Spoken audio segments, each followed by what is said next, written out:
Pemirsa di kawasan Pamulang, Tangerang Selatan ada anak yang harus mendapatkan perawatan di rumah sakit lantaran didiagnosis mengalami infeksi saluran pernapasan atas. Infeksi yang terjadi karena sang anak menghirup asap dari pembakaran sampah di sekitar tempat tinggalnya. Ini berbahaya sekali ya bagi kesehatan Betul, tentunya deh ya. betul.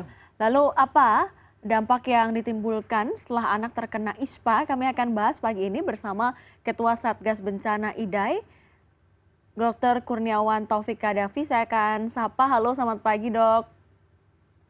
Selamat pagi, Mbak.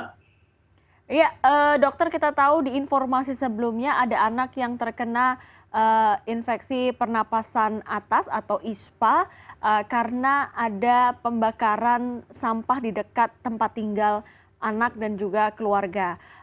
Sebenarnya bahaya apa, Dok, yang timbul jika tubuh terpapar asap pembakaran sampah ini secara terus-menerus?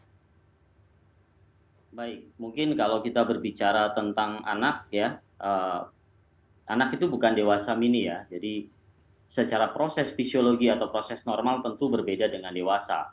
Dan Hmm. kita tahu hal ini tentu akan berpengaruh terhadap proses terhisapnya atau terpaparnya asap pada anak. Pada anak yang jauh lebih muda, itu laju nafas akan jauh lebih cepat. Sehingga kemungkinan proporsi udara yang terhirup akan jauh lebih besar. Nah, kita tahu beberapa sampah yang dibakar itu memiliki dampak yang cukup signifikan terhadap kesehatan. Misalnya ya, botol-botol itu yang dibakar ya, yang mengandung polyvinyl chloride atau PVC, itu dari hasil proses pembakaran itu bisa menghasilkan zat yang namanya diosin dan hidroklorid asid. Dan kita tahu bahwa hidroklorid asid itu sangat iritatif dan bisa menyebabkan terjadinya peradangan pada sistem saluran pernapasan. Hmm. Nah, kalau kita berbicara tentang infeksi pada sistem saluran pernapasan, yang dimaksud dengan ISPA itu kan per definisi adalah infeksi saluran pernapasan akut atau istilah bahasa Inggrisnya akut respiratory tract infection, yang kita bisa bagi menjadi infeksi saluran pernapasan bagian atas dan infeksi pada saluran pernapasan bagian bawah. Kalau mereka anak-anak ini yang memiliki kerentanan tinggi terekspos atau menghirup bahan-bahan seperti ini, maka tentunya sangat logis akan menyebabkan terjadinya suatu proses peradangan. Bahan-bahan lain misalnya seperti halnya styrofoam. Styrofoam ini kalau dibakar, maka produknya salah satunya adalah stearin gas ya dan benzin. Dan stearin gas itu merupakan suatu bahan yang sifatnya karsinogenik. Nah, kalau paparan ini terus-menerus, maka bukan hanya jangka pendek yang akan terganggu pada anak, akan ada risiko bahan karsinogenik yang akan berpotensi menimbulkan kanker di kemudian hari karena sangat mudah terserap di kulit, kemudian di saluran cerna, kemudian di saluran nafas, seperti itu. Bahan-bahan lain Hmm. dari yang sampah yang terbakar ya, itu bisa jadi mengandung particulate matter atau PM. Tergantung dari PM-nya. Kalau PM-nya misalnya 10 mikron, maka dia akan terhirup dan karena berat molekulnya besar pada saluran pernapasan atas. Tapi kalau particulate matter-nya itu kecil, 2,5 misalnya, bisa sampai dengan saluran pernapasan bawah. Hal inilah yang menjadi risiko mengapa anak menjadi lebih rentan mengalami infeksi pada sistem saluran pernapasan karena yaitu tadi sifat kerentanan, dan yang kedua kita mesti ingat bahwa anak bukan dewasa mini di mana organnya juga masih belum sematang dewasa. Seperti itu, Mbak. Baik dok, Anda katakan ada potensi kanker ya jika menghirup terlalu banyak. Tapi kalau dikategorikan dari sejumlah asap seperti asap kendaraan, asap kebakaran hutan dan lahan, asap sampah itu sama tidak ya kandungan zat yang akan dihirup oleh sang anak ini? Dan juga kalau mengobati 100% bisa tidak ya dok ya?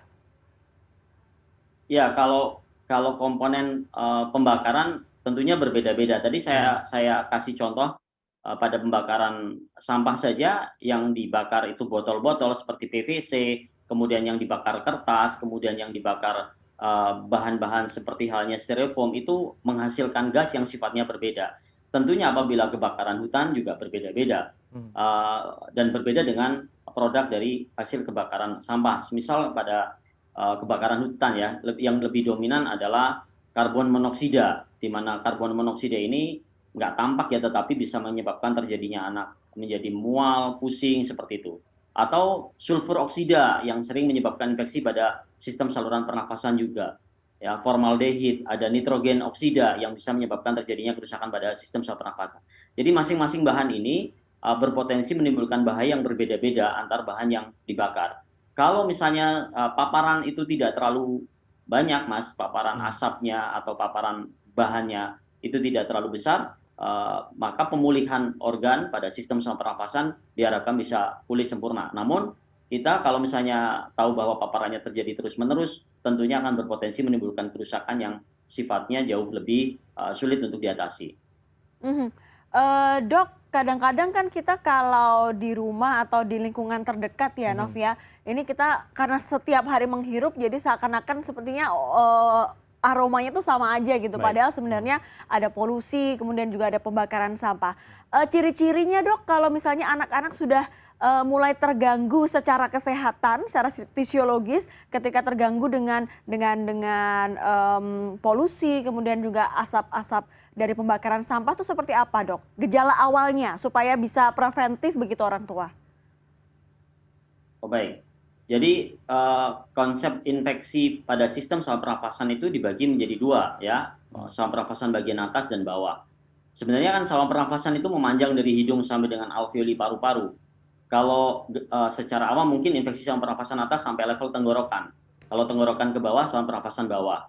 Nah, gejala pada infeksi saluran pernafasan, infeksi atau iritasi pada saluran pernafasan atas yang sering kita rasakan, anak mulai pilek, batuk, nyeri tenggorokan, kemudian lemas, seperti itu ya, demam. Itu adalah tanda-tanda awal infeksi ini masih terkena pada sistem saluran pernafasan bagian atas. Namun apabila infeksi ini berlanjut menuju ke saluran pernafasan bagian bawah, terutama di saluran yang sudah masuk ke dalam paru-paru, tentunya akan berimplikasi yang jauh lebih berat. Misal anaknya mengalami sesak, nafasnya cepat, ada tarikan pada dinding dada, pernafasan cuping hidung, itu bisa didapatkan pada anak-anak. Jadi hal apa yang mesti diwaspadai ketika anak sudah mulai mengalami batuk, pilek, nyeri tenggorokan, pusing, harus hati-hati bahwa ini infeksi pada sistem saluran pernafasan sudah terjadi pada anak-anak. Kalau dia sampai terjadi pneumonia atau radang paru, maka infeksi ini sudah merambat ke saluran pernafasan bagian bawah, seperti itu.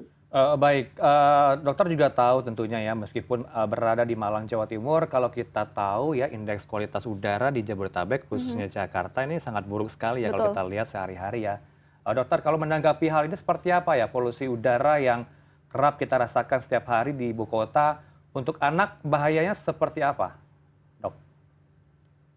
Ya, baik ya, sekali lagi kami dari Ikatan Dokter Anak Indonesia tentunya sangat konsen terhadap masa depan anak-anak kita. Bahwasanya tadi yang saya paparkan bahwa hirupan produk dari pembakaran apapun yang bisa menghasilkan particulate matter ya, PM, itu kalau terdeposit pada anak-anak kita, mungkin saat ini yang terlihat adalah substansi yang bisa menimbulkan gejala secara langsung bisa dilihat misalnya pada infeksi pada sistem saluran pernafasan. Tapi tadi yang saya paparkan beberapa bahan apabila dibakar itu produknya juga bersifat karsinogen sehingga ini berpotensi menjadi masalah kesehatan di kemudian hari. Mungkin jangkanya panjang ya.